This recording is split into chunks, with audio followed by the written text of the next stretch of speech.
Vă salut, dragi prieteni, și bine ne-am regăsit la un nou videoclip. Chiar acum citeam comentariile dumneavoastră și imediat m-am hotărât să ies afară din casă și să pun osul la treabă și să vă răspund cu cea mai mare plăcere și cu cea mai mare promptitudine. Și un domn mă întreba în felul următor: băi, Tibi, de ce eu am tăiat lăstarii lacului, așa cum ai spus tu, la inel și tot apar? Ei apar continuu. Ce se întâmplă? Cu ce am greșit? Ei bine, domnule, nici dumneavoastră și nici alții care ați întâlnit această situație nu ați greșit cu absolut nimic.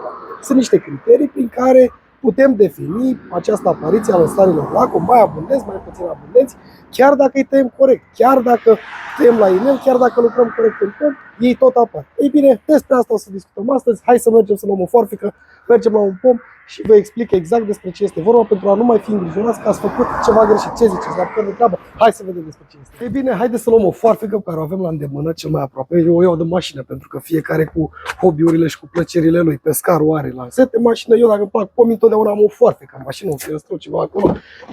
Trebuie să-l am. Ia uitați unde este. Ce v-am spus? Da? Și mergem să ne apucăm de treabă. Mergem să vedem despre ce este vorba și ce putem face în acest caz, astfel încât lacomii aceia să ajungă să nu mai apară în grădinile noastre. Gata, am ajuns și în zona cu pomii. Haideți să luăm ceva, să fixăm un telefon pentru a putea discuta pe îndelete despre ce este vorba și să mergem la un oarecare pom. Uite, de exemplu, îl luăm pe acesta din spatele nostru, un Starkinson, și vedem acolo acei lăstari lacom. Ce sunt lăstarii lacom? E bine, pentru cei care nu știți, dar am mai discutat într-o foarte multe videoclipuri despre chestia asta, sunt acele creșteri care cresc vertical, adică avem un unghi aici, prin care înseamnă că cresc vertical și se duc drept în sus, spre lumină, da? Și apar predominant în partea superioară, în partea de sus a coronamentului, acolo unde facem diferite tăieri, ei apar tot timpul. Ei bine, de fiecare dată v-am spus că atunci când tăiem la inel, adică la 2-3 mm de locul de inserție cu ramura mamă, aceștia nu vor mai apărea. Și da, nu v-am mințit cu nimic și acesta este procedeul corect. Dar de ce tot apar ei chiar dacă noi îi tăiem?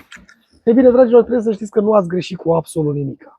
Și ei, într-adevăr, vor apărea în partea de sus, chiar dacă noi facem aceste tăieri în zona de inserție, așa cum v-am spus de fiecare dată.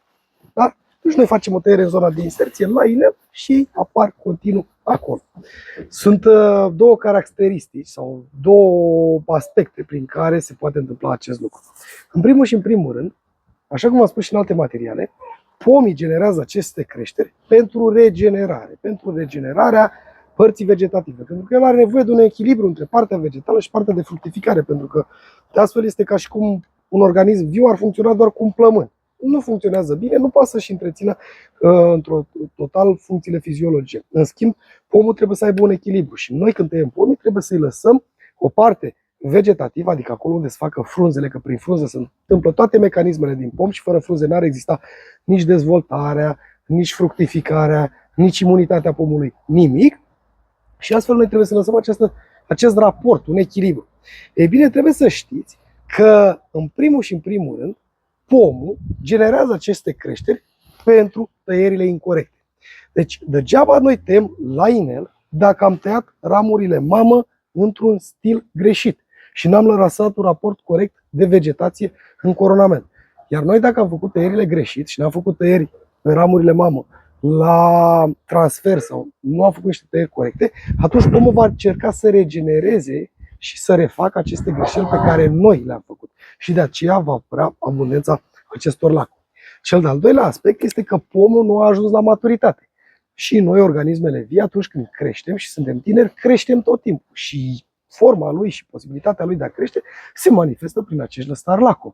Pentru că restul înseamnă parte de fructificare. Iar creșterea înseamnă pe părți, pe lacom, pe părți care el nu fructifică, el regenerează creșterea. Și acesta este încă un aspect pentru care, chiar dacă tăiem la inel, acești lăstari lacom vor continua să apară în tot timpul.